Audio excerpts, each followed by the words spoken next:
que você continua errando, mesmo querendo acertar? O problema não é que você não quer mudar, é que você está tentando mudar sem o Espírito Santo. Você já prometeu que ia mudar e caiu de novo? Isso está aqui, no capítulo 7 de Romanos. Existe uma guerra dentro de você, carne versus espírito. Contudo, louvado seja o nome do Senhor, que nós temos uma virada de chave. A vitória não vem da sua força, vem de Jesus, nosso Salvador.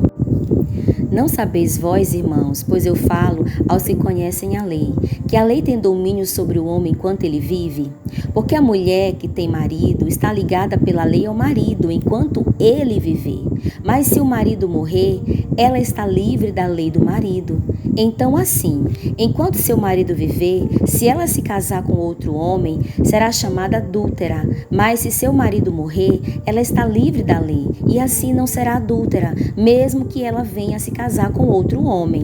Portanto, meus irmãos, também vós tornastes mortos para a lei pelo corpo de Cristo, para que chegasseis a ser de outro, do que foi ressuscitado dentre os mortos, a fim de que dessemos fruto para Deus. Porque enquanto estávamos na carne, as paixões dos pecados, que eram pela lei, operavam em nossos membros para trazerem fruto para a morte. Mas agora temos sido libertos da lei, tendo morrido para aquilo em que estávamos retidos, para que sirvamos em novidade de espírito e não na velhice da letra. Para entendermos aqui Romanos 7, nós precisamos enxergar a sequência. Capítulo 6, que já temos um vídeo aqui, que vem discorrer sobre a libertação do domínio do pecado. Romanos capítulo 7, que vem descrevendo a luta interna com o pecado. E fechamos com chave de ouro no capítulo 8, que é a vitória pelo Espírito. Ou seja, no capítulo 6 você foi liberto. Aqui no capítulo 7, o apóstolo vem descrevendo que ainda existe uma luta. E no capítulo 8, você vence pelo Espírito Santo. Amém? Então, aqui nos primeiros versículos, o apóstolo usa a metáfora do casamento. A mulher está ligada ao marido enquanto ele vive. Se ele morre, ela está livre. A lei era como se fosse esse marido. Nós estávamos presos a essa lei. Então, Cristo morreu e nós morremos com ele. Agora somos livres. Agora pertencemos a Cristo, não mais à condenação da lei. Vocês estão entendendo? Você não vive mais para tentar agradar a Deus pela regra. Você vive para Deus através de um relacionamento com Ele. Aleluia. Mas e a lei? Qual é o papel da lei nesse processo? O que diremos então? A lei é pecado? De forma alguma, porém eu não conheci o pecado senão pela lei, porque eu não conheceria o desejo ou a cobiça se a lei não dissesse, tu não cobiçarás. O versículo a seguir, mas o pecado, tomando ocasião pelo mandamento, operou em mim todo tipo de concupiscência, porque sem a lei o pecado está morto. Outrora eu estava vivo sem a lei, mas quando o mandamento veio, o pecado reviveu e eu morri. E o mandamento que era ordenado para a vida, eu achei que era para a morte, porque o pecado, tomando ocasião pelo mandamento, me enganou e por ele me matou. Portanto, a lei é santa e o mandamento santo, justo e bom.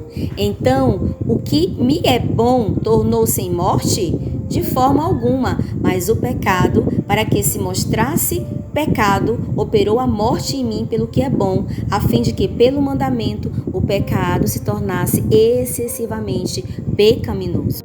Então o apóstolo Paulo, ele começa aqui levantando uma pergunta: a lei é pecado? E aí vem a resposta: de forma alguma.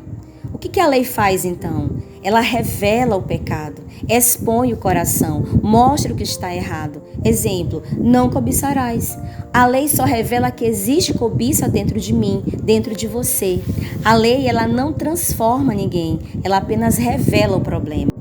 Ela revela o problema e ela aponta para quem pode resolver o problema, que é o nosso Senhor e Salvador Cristo Jesus. Porque nós sabemos que a lei é espiritual, mas eu sou carnal, vendido sob o pecado. Porque o que eu faço não permito, pois o que eu quero isso não faço, mas o que eu odeio isso eu faço. E se eu faço o que não quero, eu consinto que a lei é boa. Versículo 17. Então, agora, já não sou eu que faço isso, mas o pecado que habita em mim.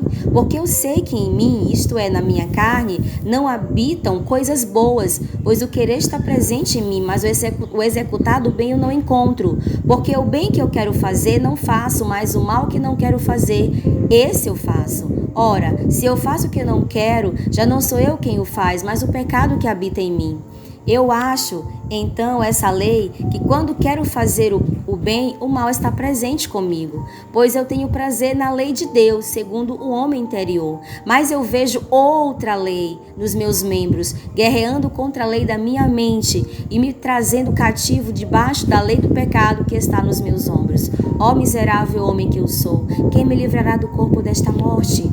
Aqui, meus irmãos, a gente encontra o coração do capítulo, esses versículos 14 até o 24. Paulo declara aqui algo muito chocante. O bem que quero fazer não faço, mas o mal que não quero, esse eu faço. O que significa? Existe uma dupla realidade dentro do ser humano. A carne, que está inclinada ao pecado, e a mente, que é o espírito, que deseja agradar a Deus. Isso é uma luta espiritual real e você sabe disso. Paulo revela aqui 3 leis, 3 forças. A lei de Deus, que é perfeita, espiritual. A lei da mente, que quer obedecer a Deus. E a lei do pecado, que puxa para o erro. E o resultado disso é um conflito interno terrível, tremendo. Aí entra aqui o grito da alma, no versículo 24. Ó miserável homem que sou, quem me livrará do corpo desta morte? Esse é o clímax. Não é fraqueza, é consciência espiritual.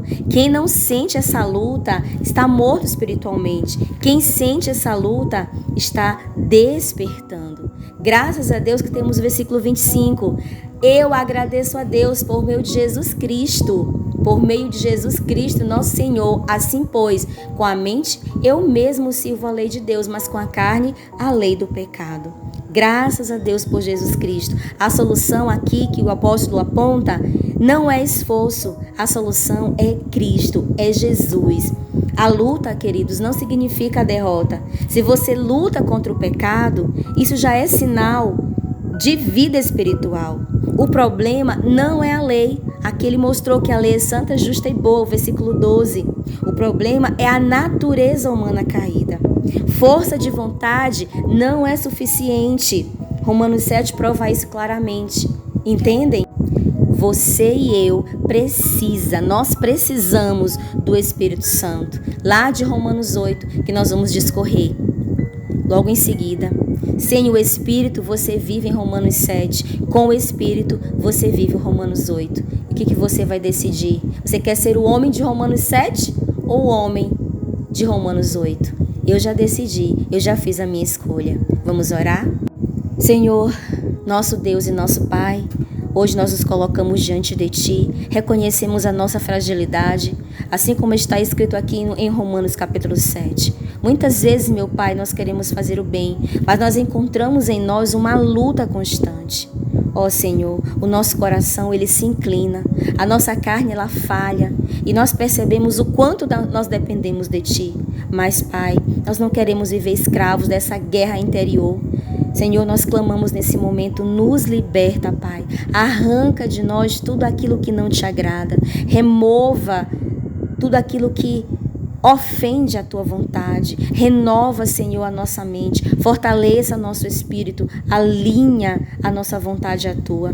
Em nome do Senhor Jesus, meu Pai, que nós não sejamos mais dominados pelo pecado, mas guiados pela Tua graça. Que a vitória venha, não pela nossa força, mas pelo Teu poder, Pai. Teu poder em nós. Espírito Santo de Deus, te pedimos, ouve a nossa oração. E que mesmo em meio à luta, nós escolhemos confiar em Ti. Em nome de Jesus. Amém, amém e amém.